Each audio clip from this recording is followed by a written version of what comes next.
Hey guys, this is God of Politics, and welcome back to a brand new video. We are now at 353 subscribers. Can we get to 500 subscribers by election day? Please like this video and subscribe to the channel so that we can get there. Also, join the Discord that is linked down in the description, and check out the website that is also linked down in the description, which I do update every single day. Now, I do want to talk about in this video the 2020 generic ballot, and this is obviously related to the House.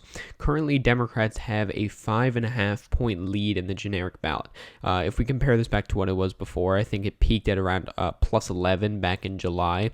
If we look at some of the polls that were around that time in July, we can obviously see there was the Economist YouGov poll, Political Morning Consult, as well as another Economist YouGov poll. And they showed Democrats with a very big lead then. Their smallest lead is now at 5.5. This is their smallest lead since back in January when it was only 3.7%. And I know, 5.5% is still a pretty healthy lead, but if we do want to look historically, for example, we look at 2016. Actually, we can look at 2018 first. Democrats won the popular vote by almost 9 percentage points. They won 235 House seats. Republicans won 199. So, what does that mean? Well, it means that the number of House seats Democrats won was roughly equal to the percentage of popular vote they won. But if you look at 2016, you see here Democrats won 48% of the popular vote to the Republicans 49.1%. That is 1.1% behind them, but they still got 194 seats to the Republicans who had 241.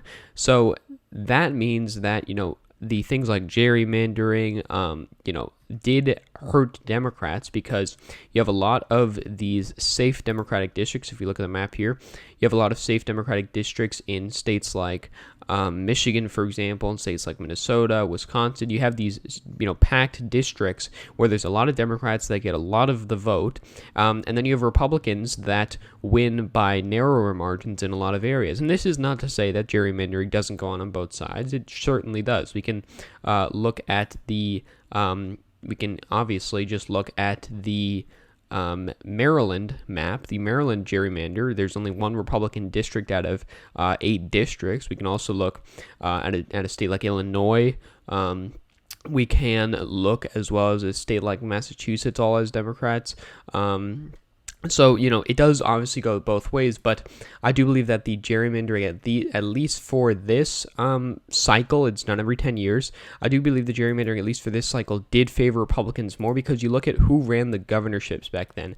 Republicans won governorships in 2010. They flipped Michigan, Wisconsin, Pennsylvania, Ohio, Iowa. They flipped all of these districts, which gave them a more favorable map in terms of redrawing the districts. They also got better map in these big states like Texas and Florida, whereas, California, it's being an independent commission that draws them. New York, the Republicans controlled the state senate at the time, so the Democrats don't get the positives of gerrymandering in their own big strongholds, but the Republicans do in their big strongholds. But the point of this is just to reiterate that the generic ballot does not necessarily equate to who's actually going to win the House. And so Democrats only winning by 5.5% could actually worry them a little bit. If you, like I said before, 2018 was a D+9 electorate.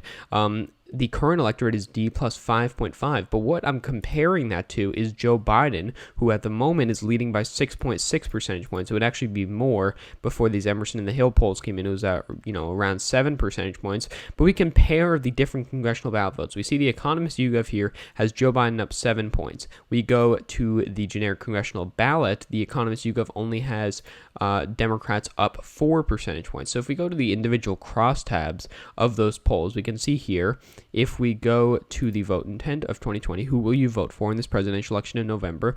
We can see here it has all the crosstabs, who's going to win for certain demographics. We can see here one thing to note, Donald Trump is leading independents by 6 percentage points. And the Economist YouGov may not be the best example because they're not a very good pollster, but Donald Trump is winning independents by 6 percentage points. If we go to the generic congressional ballot here, remember, keep in mind, Trump was winning independents by 6. We go down here, we can see that the Republican candidate is winning independents by 10. So, states where there's a lot of independents, and especially states where with independents that decide the election, it is going to make a big difference on who is going to end up winning the House. And while I do expect Democrats to still win the House, I think things like trends are in their favor. You look at a lot of the districts they flipped in 2018 were suburban districts. and they are trending more to the Democrats. You know, in 2016, they were to the right of the country. Many of those suburbs will be to the left of the country in this election. But, you know, you can look at favorability for each party, and you can see the Democratic Party is clearly also more popular than the Republican Party. If we do try to find, there's a lot of questions that they do ask. So we look at favorability of Republican senators over there. So if we go down here to the favorability of the political parties with the Democratic Party and the Republican Party, the favorability of the Democratic Party is 39% to 51%. Amongst the Republican Party, it is 37% to 53%. So they're both, you know, generally unpopular. We can also look at the approval ratings of, for example, Mitch McConnell has a 28% approval rating. And we can look at the approval rating or the favorability rating for Nancy Pelosi, which is still low at 34%. And if you look at the approval of the Congress, it's at a historic low. I would show you, but it's really around like, you know, 15, 20%, even lower in some scenarios. And what that means is people are upset. Part of the reason that, you know, Democrats could be lagging behind Joe Biden in the congressional ballot is because of the fact with all the COVID stimulus bills, things like that, could have hurt Democrats a little bit in terms of, you know, getting things passed. But you could argue that it equally hurts Republicans as well because they do control the Senate and the presidential office. And so, you know, there's another theory, and that could be, you know, Donald Trump is just a bad candidate. His coattails are not long, but the Republican Party, you know, can hold their own on these issues. And Donald Trump is, you know, he's got his base of support, and he doesn't have much more than that. That's why he's so unpopular. And so, you know, Donald Trump has a negative effect on Republicans, actually has a negative effect on himself, but Republicans in general are more popular, and they're going to do better overall.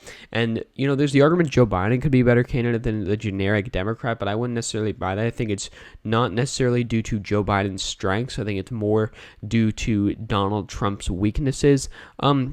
But the gist of this, it is going to be a short video, but the gist of this is going to be that Democrats are currently lagging behind in the generic ballot. So say you assume, you know, Joe Biden will win the presidential race, the popular vote, by 5 percentage points. Democrats will probably only win it by 3 to 4 percentage points. Could they lose a lot of seats at that point? They, you know, surely could. And while trends are still in their favor, you know, they're not immune to changes in the generic ballot. You know, Democrats consistently had a lead of around 7, 8 percentage points. It's now down to 5.5. We have a lot of these polls, even like, for example, USC Dornsife showing it close, Monmouth showing it close. So this is something that I'll continue to watch out for. It was recommended I make this video by a viewer, so, you know, thank you for mentioning that to me. If you have any, you know, video requests, I'll be sure to answer them. I'll be sure to make videos about them. But this is a very interesting topic, the generic ballot. Not a lot of people talk about this, but it is very important because the House, you know, in many ways is just as important as the presidential race. And Republicans are looking like they're trying to take back the House, but it's really not very likely at all. I'd give them literally like 1 to 2% chance. There isn't really much of a path for them, but there is the opportunity to gain seats.